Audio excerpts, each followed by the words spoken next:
Young Turks, Cenk, Uygur, Dr. Rashad, Richey with you guys on a lovely evening in America. And I say lovely because of course we have bad news, but we also have good news. Now that doesn't happen that often, Rashad. How you doing? Yep. I'm good, my brother. How you doing, man?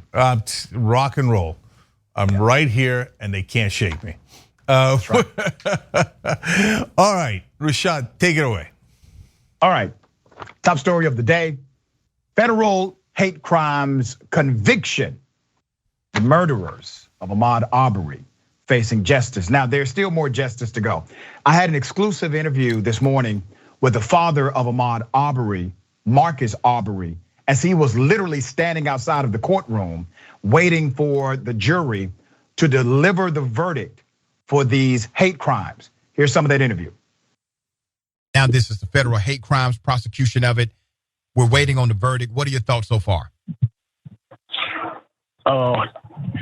We just know Ahmaud was killed because he was a black man, and those Mike Michaels and that Bryant boy were real racist. All the evidence showed all that, and all the evidence showed why they targeted him because he was a black man. Because you can have white people in the neighborhood had stuff to break law with and steal stuff with, bags and all that stuff they had toting with them, and they never pursued and bothered them. Ahmaud just had his jogging stuff on, no tool, no Burberry tool, no nothing. And that showed that why they targeted him just because he was a black man.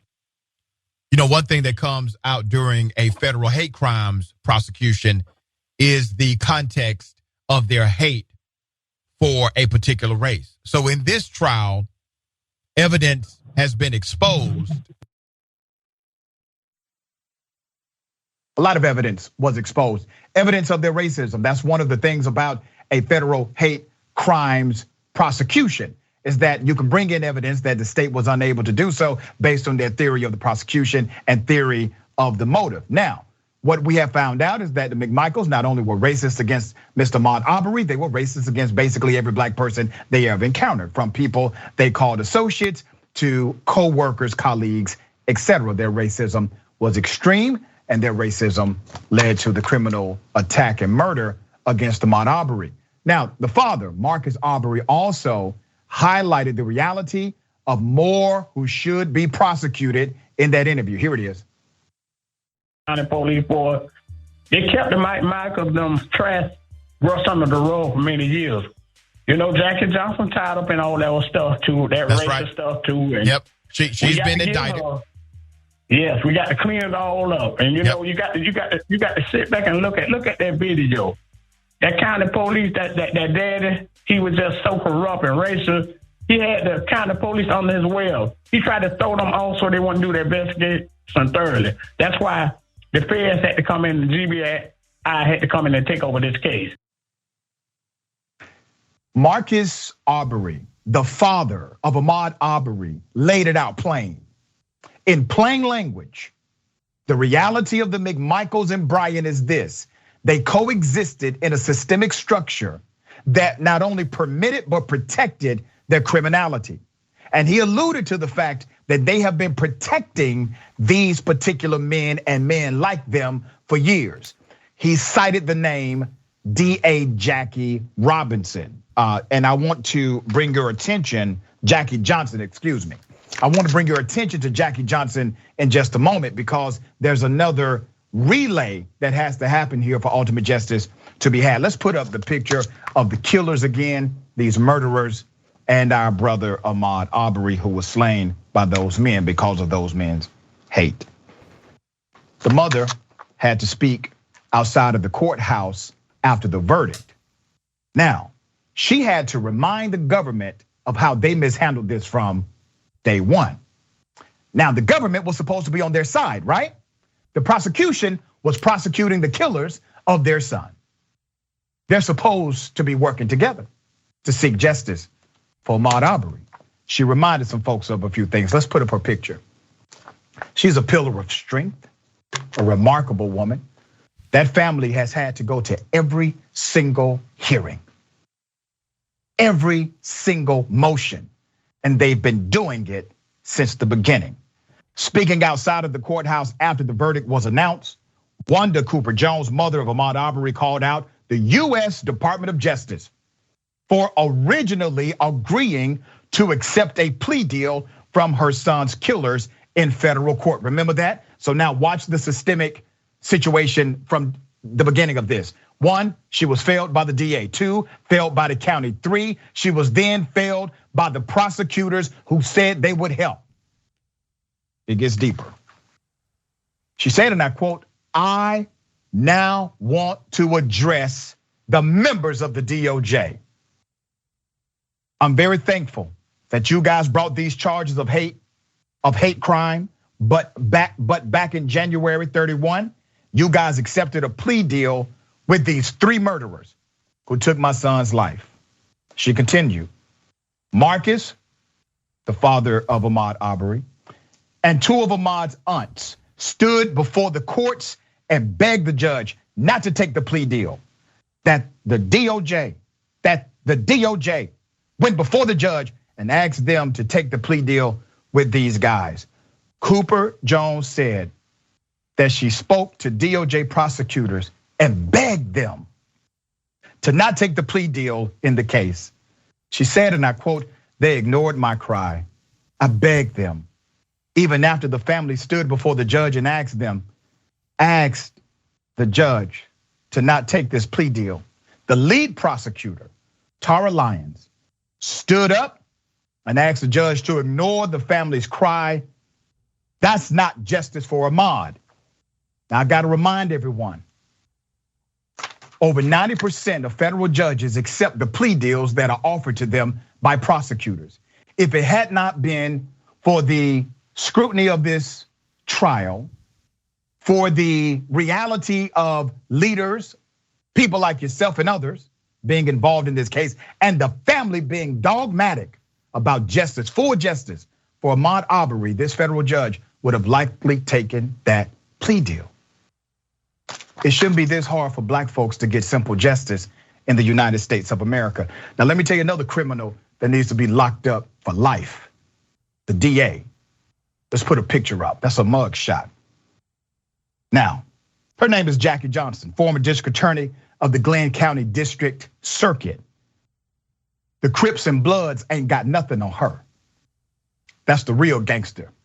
You're looking at her, okay?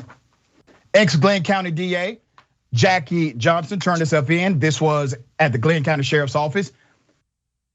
Reports the Atlanta Journal-Constitution. This is when it happened after a grand jury returned an indictment on counts of obstruction and violations of oath of office by a public officer. Johnson was released from the Glenn County Detention Center on a $10,000 bond. The paper reports state prosecutors alleged that she used her position to delay arrest of the white men who chased and killed the 25-year-old Arbery. Now, I want to remind everyone of this. The way she is being prosecuted, they're being light with her. They don't want to let you know that not only did she delay the arrest, she tried to cover up the murder. That's a different charge. They don't want her to be charged with conspiracy after the fact.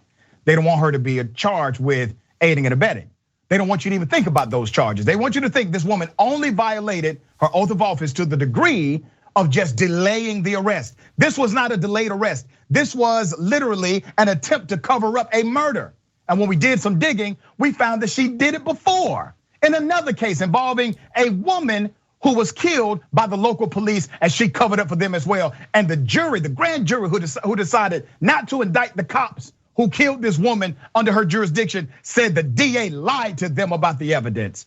If it had not been for a Jackie Johnson as DA, I submit to you, I don't think the McMichaels would have been emboldened to do what they did. She's just as much guilty for the murder of Ahmaud Arbery. Johnson was the county's top prosecutor when Ahmaud Arbery was fatally shot last year. One of the armed men who pursued him had worked for her as an investigator. The Georgia Attorney General, Chris Carr, who's a Republican, sought the indictment after requesting an investigation of possible misconduct by local prosecutors who failed to bring charges in this killing. You see, we keep talking reform, and the truth is we need replacement. The laws are on the books to properly enforce, but if the powers that be choose not to properly enforce them, infraction means nothing without enforcement. culture its policy alive every day of the week. Cenk, what are your thoughts, brother? Yeah, so clearly two very disparate thoughts here, just the same way that you viewed it. On the one hand, we got a conviction today, and that is a great cause to celebrate, and we got a little bit of justice. And so, I mean, it makes me want to play this, old friend. Ladies and gentlemen, we got him. And so, great to see these guys get convicted again. But I was going to say the same thing about Jackie Johnson, and I have in previous shows. Without the cover of the law protecting them, which is exactly how it was during the Jim Crow days, and after the Civil War, they could not do the terror, and they would not assume that they would get away with the terror. And Jackie Johnson clearly tried to cover up this crime. That's accomplice after the fact. And the fact that she was the DA doesn't make that better, it makes it worse. So it's one thing when your accomplice helps you after a murder get rid of the body. It's another thing when your accomplice is the DA and she says, oh no, don't worry, you'll never be punished, there'll never be any consequences. Not only does that prevent justice in that case, and it would have if it weren't for all of you guys, which I'm gonna get back to in a second, but on top of that, it's a green light to do it again. Right. And not just for the McMichaels, but for everybody who knows Jackie Johnson. Oh, you make a black man disappear in this county, you have a free pass, okay? And this is a great example of it, because it doesn't get any more egregious in this case.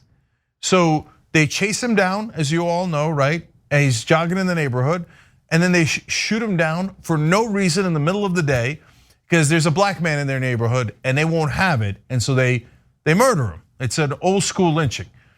And she looked at that and thought, attaboy, and she told the cops not to pursue. Well, what does that tell you?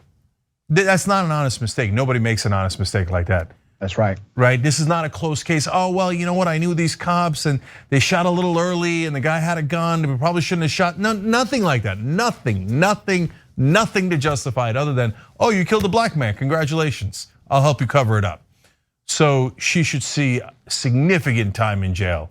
And look, I say you guys because to echo what Rashad was saying earlier, without public spotlight, they would have gotten away with it. No question. Right.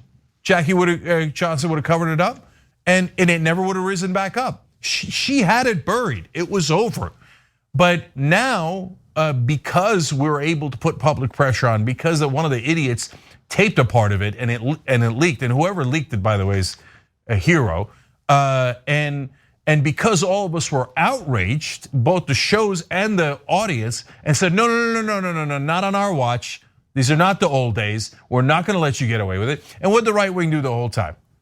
Oh, they're just complaining, the whole time. In this case, and Rashad, in every other case, right? Oh, they're just complaining. The racism doesn't actually exist. Well, Ahmaud Arbery's dead, so I'm pretty sure it exists. So, and then one more thing, as I was looking at it, Rashad, I saw that they had public defenders, right? Now they were convicted. Rittenhouse was acquitted. Rittenhouse didn't have public defenders. The right wing had raised millions of dollars for his defense. And as everybody knows, when you're rich and you got big lawyers, you have a much better chance of getting off no matter what happened. Those are two different cases, two different fact patterns, and the jury made their decisions in both. But those millions of dollars the right wing got to Rittenhouse made all the difference. Yeah, and listen, I can't neglect the reality of the fact that the DA at the time who engaged in the cover-up has now been indicted. The DA should be held to a higher standard of responsibility. And here's what we've accepted, Cenk. We've accepted that medical doctors should be held to a higher standard of care or higher standard of responsibility.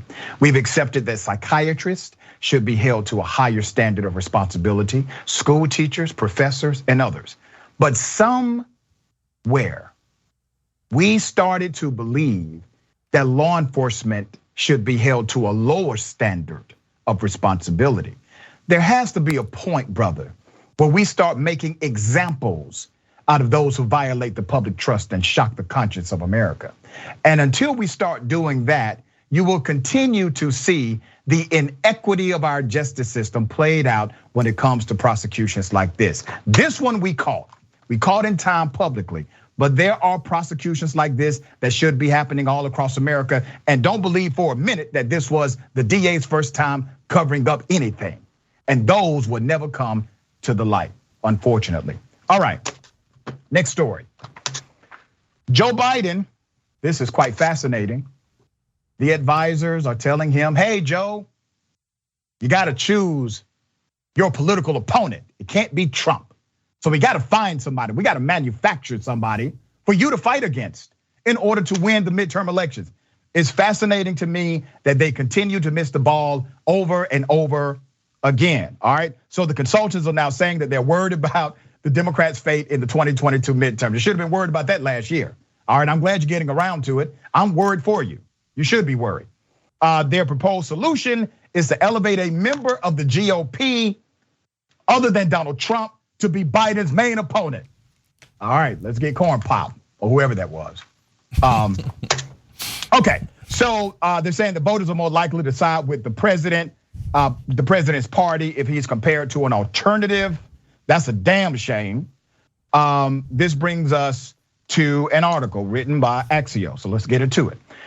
Team Biden's muscle memory is to elevate and focus on the best foil Democrats have ever been gifted, Donald Trump.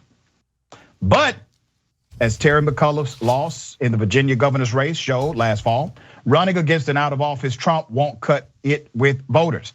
Biden advisors know they need to bring Republicans back into the fray and interrupt the ceaseless news cycles about Democratic infighting.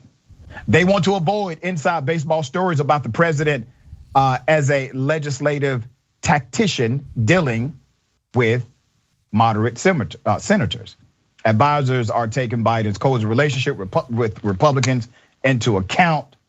So Biden confidants, all right, worry that House Minority Leader Kevin McCarthy is too unknown, that Biden won't demonize Senator Minority Leader Mitch McConnell, who's actually a demon, by the way, I checked, because of their long-standing and collegial relationship, and that elevating Florida Governor Ron DeSantis could backfire. So let me pause here and then I'll get back into the background of the story. Literally, they're missing the one point they should be paying attention to. Delivery. If they delivered on the agenda they campaigned on, this would not be a problem because the majority of Americans are still with them as it relates to what they said they will do. The majority of Americans line up with the values they promoted and proclaimed during the election. The majority of Americans are with them on the values and the policy that they say they stand for. The issue is not the campaign rhetoric, it's the governing. They have not provided the package. They haven't delivered, all right? It gets deeper. So why not DeSantis, all right? Because it seems like, all right, DeSantis, not a very likable guy. He can't pull the middle, can he? Some Biden advisors are reluctant to contest every midterm race based on the DeSantis signature issue, COVID-19, because the Biden administration's approaches on vaccine and mask mandates may be a political liability with some swing voters. Biden will likely still invoke Trump when the setting makes sense, as he did on his January 6th anniversary speech. But advisors do not expect him to run the Trump-obsessed playbook that they've run against others, all right? Still, it was only recently that Democrats came around to this realization of not running a campaign focused on Donald Trump, all right? Now, I said this before. I said, I think they're believing they can simply bring everybody back to the table and say, hey, you gotta vote for us again because we're really the only game in town. Look at the alternative. Well, that's not working. Since the Democrats drubbing in Virginia last fall, vulnerable House Democrats have been warning against talking too much about the former president. Today, there's close to a consensus that Democrats cannot hold Congress by focusing on Trump. It would be a mistake to run against Trump in the 2020 elections, says Senator Chris Coons, all right? One Biden pollster argued that Dems were doing too much governing, okay? One of the problems, you gotta, listen, you gotta laugh not to cry. One of the problems, according to this expert, one of the problems is our messaging has been driven by governing, not by campaigning.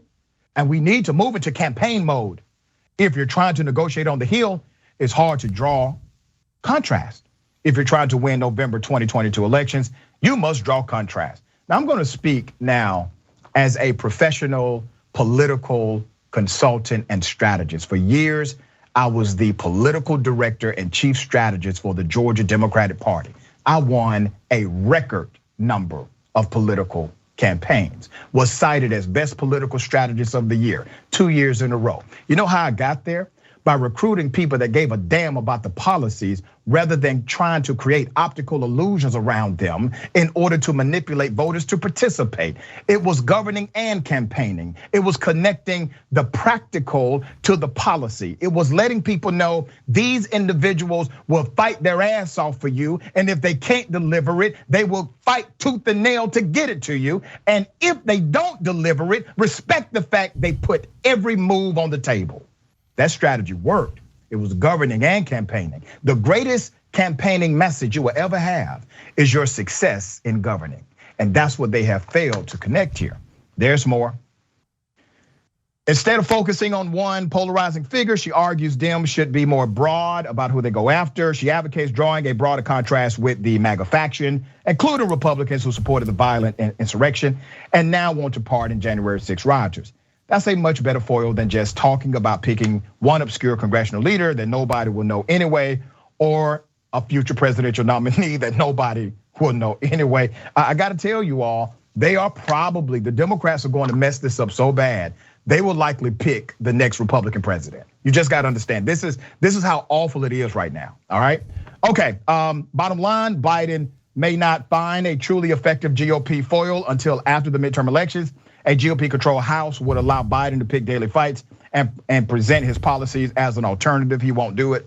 The last two Democratic presidents won re-election after losing the House in the midterm election. Right now, Biden's approval rating sits at about 40%. That's the lowest thus far. I got to remind everyone, and I said this on day one, Biden is an institutionalist. He's an institutionalist. He believes there's something sacred about that presidency. Not a damn thing sacred about that office, nothing. If it was, Trump ruined it. It's a different game today. The only thing sacred are the voters that put you in there. That's the sacredness of democracy. Not your position, not your precious institutions, but the people who said we're going to vote for you even though none of us are excited about you. We're going to vote for you because you're telling us here's what you would do with our good faith trust in you. The institution be damned. Voters are the sacred ones. Cenk, what are your thoughts here? All right, so first of all, they're such short-term thinkers. They were gonna run all their campaigns anti-Trump because that's what worked in the last election in 2020. So as soon as they lose in Virginia running an anti-Trump campaign that McAuliffe did, they go, okay, that's it, that's out the window. So they're looking for new foils, as they put it. And one of the things they came up with was January 6 people. That's the same thing, guys. That's like, you're running in the past. And you run in the past because you didn't actually do anything. Obviously, I agree 100% with what Rashad said about doing something, but I'll go further, right? So Biden promised a great number of things. He just didn't deliver on them. Right now, a poll came out recently that said 56% of Americans think that Biden delivered nothing, literally nothing. 56% of the country ain't Republican. That's a lot of Democrats and that's a lot of independents that he's saying Biden and his crew did nothing. So their answer is, oh yeah, so we gotta find someone worse than us. No, do better. Instead of going, okay, look, I'm in the dumpster, but I need to find someone below the dumpster. Why don't you get out of the dumpster? Okay, why don't you actually try to pass something? But Rashad, he doesn't have it in him. He doesn't have it in him. The respecting the institution is just BS code words for I'm gonna sit on my ass and deliver what I actually promised, which was to the donors. I told them the one line that progressives said over and over again in the primaries, and we were 100% right. Every liar in the mainstream media never goes back to it. We said that the most important thing he said during that whole campaign was, when he was in a room full of donors, that nothing would fundamentally change. And he delivered. He delivered for his donors. But that's who his real constituency is.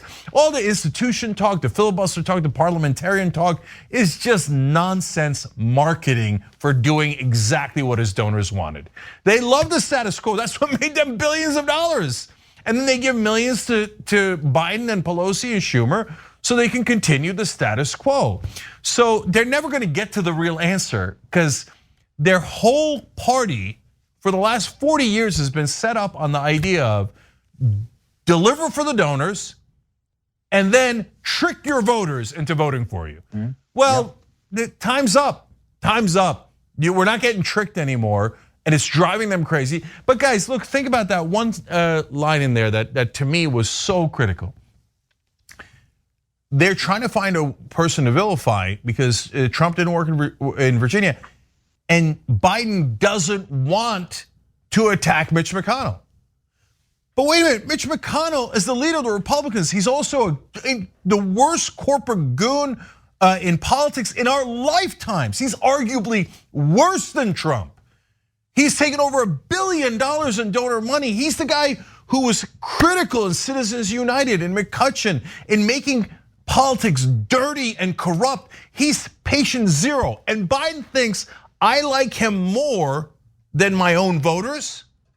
I like him more than my own party. Even if it means we're gonna lose, I refuse to attack my dear, dear friend Mitch McConnell, because he cares so much more about him than he does about you. And that's a fact. That's a fact. That's Axios. Mainstream Media 101 reporting from Democratic insiders saying, well, obviously we can't attack McConnell because Biden and McConnell are best friends. That is grotesque. It's sick.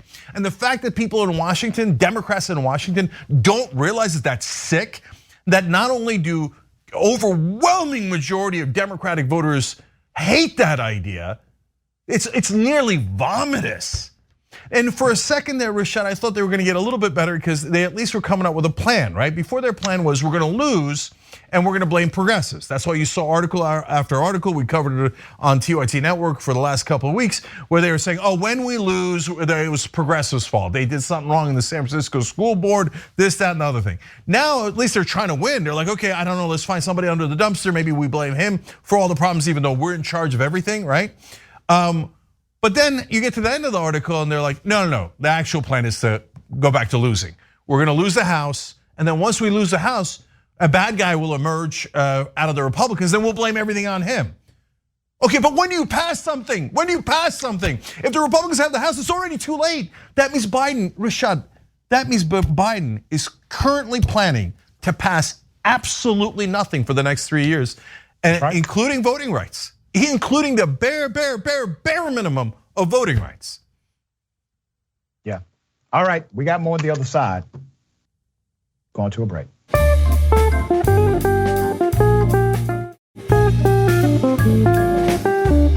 All right, back on TYT, Cenk and Rashad with you guys. Dr. Richey, take it away.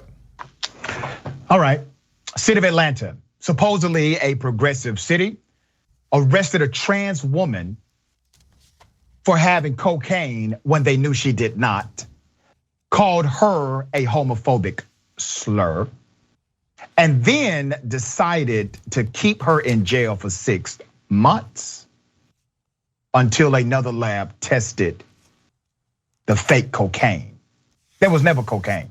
Let's put up a picture of this woman who was brutally assaulted by the criminal justice system. She has now been awarded $1.5 million by federal grand jury. Let's keep a picture up. A federal jury has ordered Atlanta police to pay over $1 million in compensation to a black trans woman for arresting her over a false drug charge. That's according to the local station WSB TV.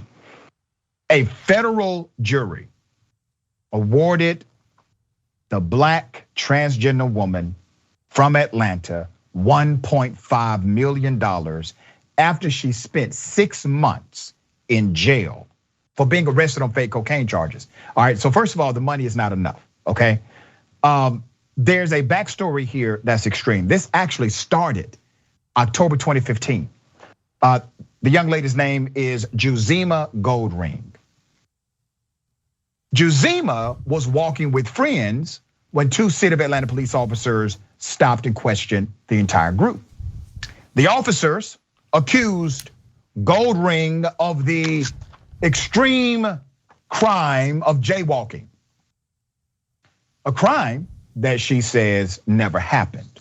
They then arrested her. Now remember, what's the pretext here? Jaywalking. So the cops admitted on the record, well, we only arrested her for jaywalking. Who the hell gets arrested for jaywalking? You already see the targeting, the bias, the systemic prejudice, right? So they are arresting her for jaywalking. And as she is handcuffed, something else happens. During the arrest, an officer searched Goldring's purse and found a stress ball, a basic stress ball. He cut it open and tested it for cocaine. It wasn't cocaine. It was just the regular stuff inside of a stress ball. Defense attorney said despite the fact that the test was negative, the officer still charged Ms. Goldring with trafficking cocaine. During the arrest, Goldring's attorney said one of the officers used an anti-trans slur, violating the policy of the department. Now, because of Georgia law, this arrest is still on the record of this woman. She has a felony trafficking charge on her record. She has to go through extrajudicial remedy, and it takes time to get it off. Now, she remained in jail for 6 months. They knew good and damn well there was no trafficking, there was no cocaine. They misrepresented this from day one. The story gets deeper. Even after further tests, and those tests revealed she did not have any drugs, she still stayed for 6 months. Another test by the GBI, Georgia Bureau of Investigations, also came back negative.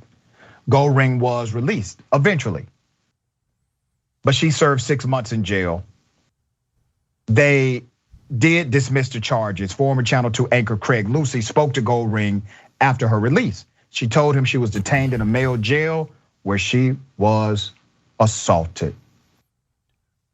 The 1.5 million in compensation comes as a result of a lawsuit she filed against the injustices done to her.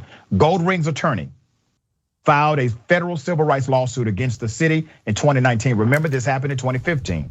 They filed a lawsuit in 2019. A judge ruled that the Atlanta police will now have to pay Goldring 1.5 million. Goldring's attorney said she was the victim of police scrutiny based on her identity as a trans woman, all right? The attorney, Miguel A. Dominguez, highlighted the win for justice, said, and I quote, "This case signifies a small but significant victory on behalf of the LGBTQ plus community and other marginalized people here in Atlanta who have been suffering through discriminatory and callous policing by individuals who swear to protect and serve their communities, but who under the cover of darkness are indifferent to the consequences to their discriminatory practices on the most vulnerable among us." You know, the city of Atlanta, who recently had an openly lesbian chief, who has a progressive currently as the mayor, who has members of council who are noted progressives in the city, they defended the case. They took it to trial. They defended the cop. They said the cop was innocent. Now, here's the reality of what we're seeing. It is clear that these cops who are supposed to be investigators, these cops knew that there was no cocaine. They tested it because of their mobile units to test drugs, no cocaine. They then still created a false police report citing that this person has committed a felony, trafficking cocaine. There's no cocaine. One, we have to stand up for our trans sister in this case. She was targeted. This is bigoted behavior. This behavior should have no place in a public arena whatsoever. We are literally funding our own oppression. They are paid by tax dollars. The public is funding it. Here's the other side of the coin that must be discussed. Why are these cops not in handcuffs? They filed a false police report. They lied about what the substance was. They violated the human rights of an individual. Where are they? What's gonna happen to them? Nothing, not a damn thing. And that's why I say corruption is expensive. Democrats, Republicans, independents, non-political people should be on the side of justice because justice is affordable. It's corruption that costs money. So now the city is going to have to pay for the corruption of these cops because they decided to be bigoted, to target an individual because that person is different. We have to start adding the humanity back into not only our conversations, but also how we hold others accountable. What happened to this woman lacks humanity.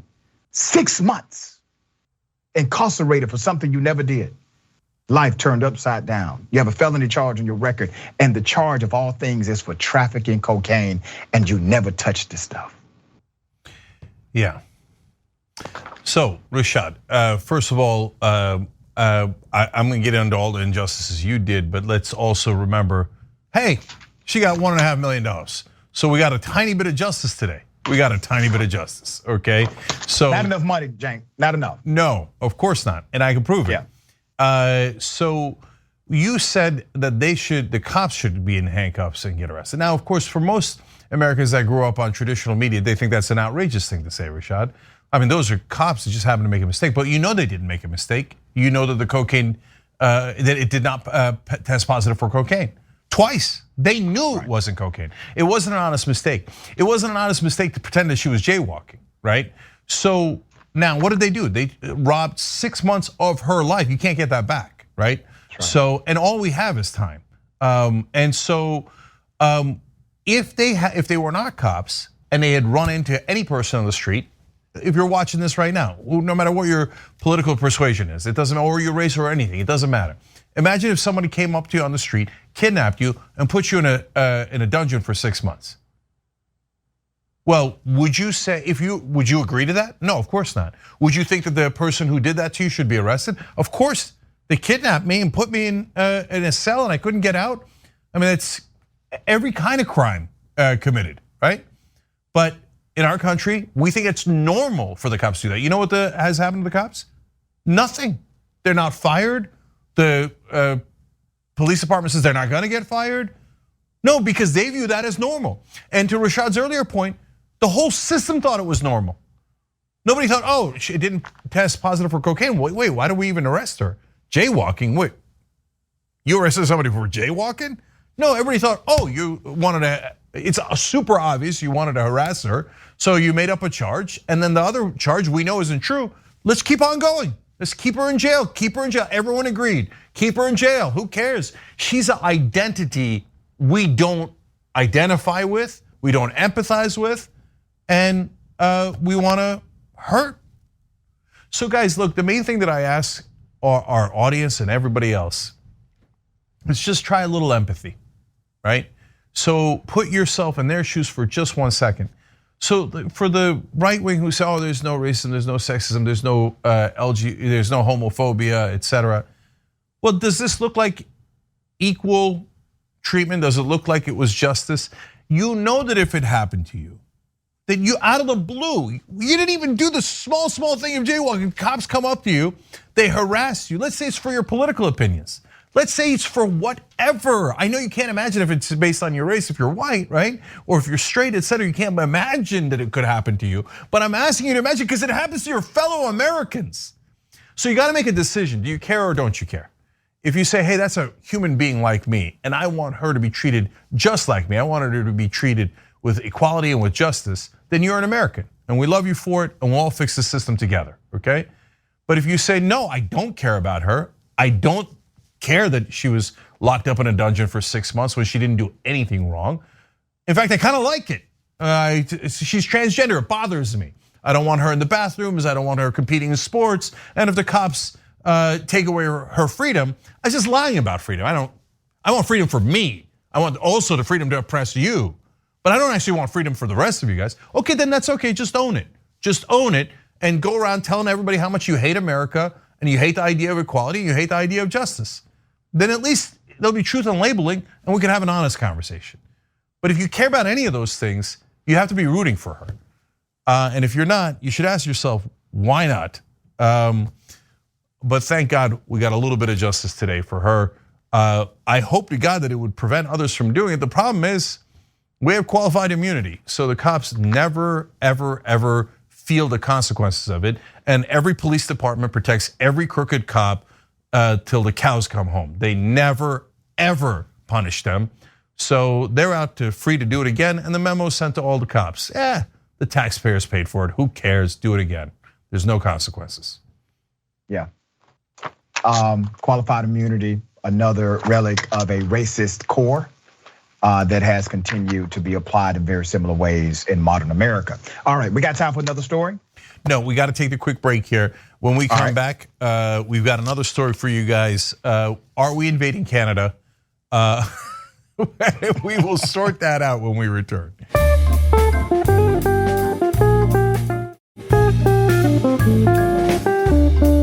All right, back on TYT, Cenk and Rashad with you guys. Before we get started, I just want to read 2 quick super chats. Chaplain Fred said, cannot believe the doc's in the house. Love your work, Dr. Richey. It's a privilege to be part of the TYT family. Always praying for you, Doc. Thank you, Chaplain. Yeah, that's a wonderful thing to say. Everybody, don't forget, but you already didn't forget, watch Indisputable. It's on every day. It's awesome, and it's the fastest growing show on the planet. And Robert says, if you're a sinner, Dr. Richey will tell you that, and you should believe him and probably change. Is that a haiku? I mean, yeah, I don't know, but it sounded really good. Sounded dope. 100. Thank you for that. Absolutely. All right, what's next, Doc? All right. The greatest black white supremacist in America. No, not Clayton Bigsby. Candace Owens. Candace Owens now wants America to invade Canada because Canada enacted their emergency powers in order to protect Canadians. And Canadians agree with it, but the small minority of Canadians who disagree with it drive trucks and are connected to a white supremacist movement. She wants to protect the white supremacist in Canada. She is now expanding her territory here. Okay, let's go ahead and put up the tweet. Fascinating here. Over the weekend, Candace Owens tweeted, stop talking about Russia. That's a good white man. No, that's not what she said, that's what she meant. Send American troops to Canada to deal with the tyrannical reign of Justin Trudeau Castro. He has fundamentally declared himself dictator, but the Russian guy is a dictator. All right, he has fundamentally declared himself dictator and is waging war on innocent Canadian protesters and those who have supported them financially. Now, I think this is the time when I highlight that out of 11 Canadians who were arrested, 4 of them actually had body armor, weapons, semi-automatic weapons, and bombs, and they were going to kill the Royal Police. Well, they discovered this before it happened, but they were in conspiracy to do so. Okay, February 14th, Prime Minister Justin Trudeau declared a national emergency, which is well within the Canadian statutes and constitution.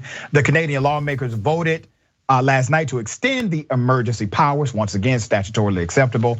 And the emergency power says that the police can invoke to quell any potential restart of blockades, all right? All legal, all acceptable. Now, the Emergencies Act allows authorities to declare certain areas no-go zones. It also allows police to freeze truckers' personal and corporate bank accounts and compel tow truck companies to haul away vehicles. Now, that seems extreme. I get it, all right? It's Canada. Okay, the Canadian people do not agree with Candace Owens. One poll found that 62% of respondents did not support the protesters' message of no vaccine mandates and less public health measures. There's your data, all right? 65% of respondents agreed with the statement. The convoy is a small minority of Canadians who are selfishly thinking only about themselves. Now, here's another caveat. 91% of the truckers are actually vaccinated. Yeah, 91% already vaxxed. 57% agree with the statement. The convoy in Ottawa is not about vaccine mandates and pandemic restrictions. It's an opportunity for right-wing supremacist groups to rally.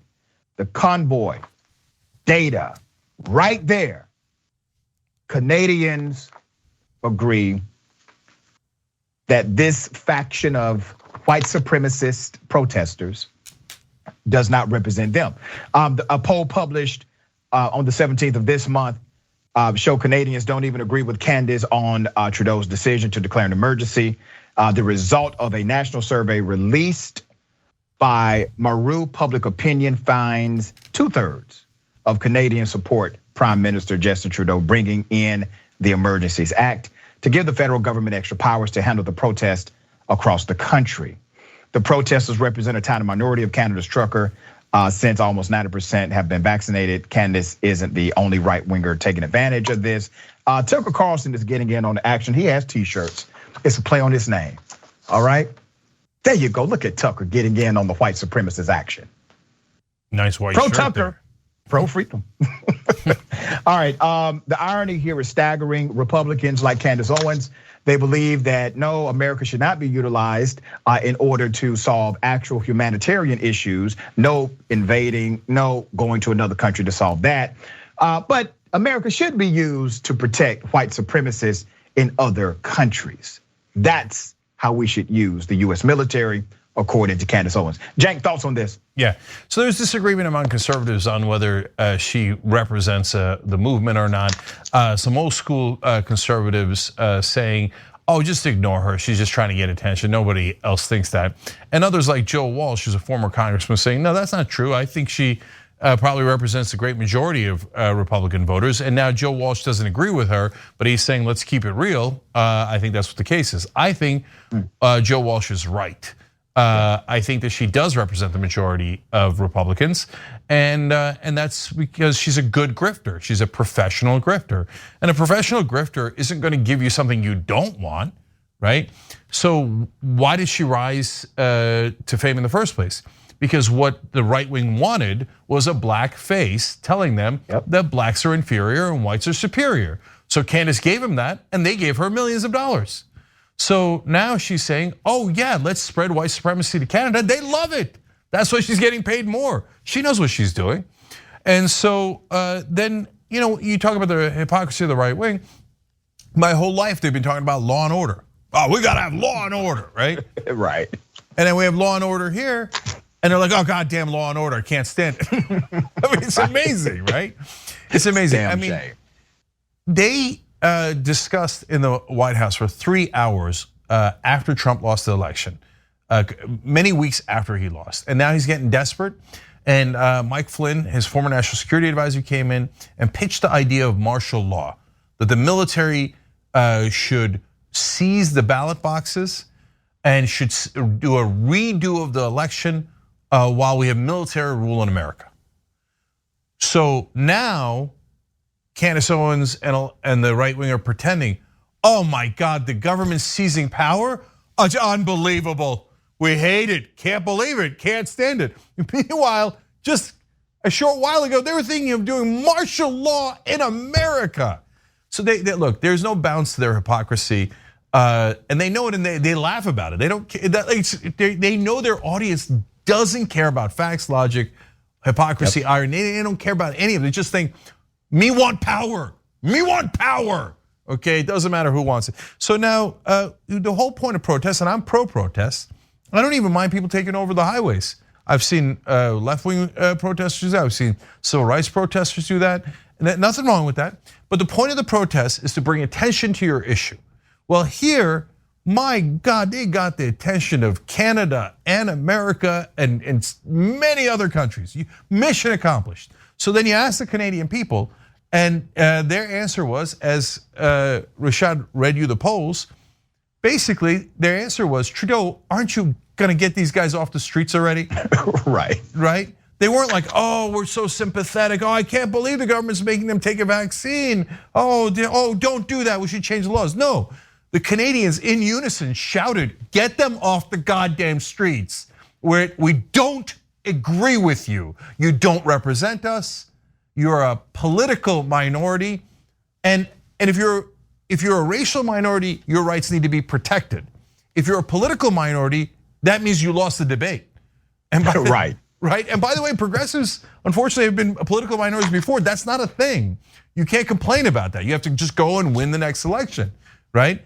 So you can't take over all the streets and say, even though I know I'm 9% of the truckers and 91% of the truckers disagree with me, I want to win anyway. I want power anyway. I don't care about anybody else, I want it. And finally, look, some of the right wing are making good points about how, look, I don't know why we need Ukraine and NATO, and I don't know why we're flirting with World War III on this principle of having Ukraine and NATO. I don't agree with that. I think it's wrong. Having said that, Russia is literally moving in troops to take more territory in Europe as we speak. Usually when aggressive authoritarian leaders take territory in Europe, it ends very, very, very badly. And she doesn't say she's concerned about that, but has issues about our policies as well. She just says, who cares? JD Vance said, what do I care about Ukraine anyway? The right wing in unison, today Trump came out and he's talking about, Putin's strategy was so smart, so smart. He said we could use some of those strong peacekeeping forces on our southern border. So the right wing cheerleading and celebrating Mother Russia, the right wing. I mean, we live in an Alice in Wonderland upside down world. And they turn around and say, literally in this case, invade Canada. I mean, if that's not insane, what is? This is not a legitimate political party. It's a party that's lost its absolute mind, and because they're so desperate to hold on to power, they've never cared about democracy. All they ever cared about was their ability to oppress others. I agree with you 100% on that. And here's the issue. A party that has basically disqualified themselves, they are still competitive, they are still powerful, they are still likely to win a midterm election season if Democrats do not turn it around. And here's the reality of Republicans. Say what you want to say about them, but they know how to do one thing very well. They know how to retain power and use it. Democrats will tell you to give them power, and when you give them power, they will then complain about how they don't have the power to do what you have empowered them to do. And that is a problem. And as long as we continue to elect institutionalists and corporate Democrats, that problem will permeate in our political culture. All right, Cenk, that's my hour, brother. I love it. Everybody check out Indisputable. Just type in Indisputable or Rashad Richey on any platform, you'll get it right away. And we got a second hour coming up that is amazing, including updates on if we're at war with Russia and if we're at war with ourselves because left-wing protests are killed in violence in Portland. Rashad, thank you so much, brother. Appreciate it. Thank you, brother. My pleasure.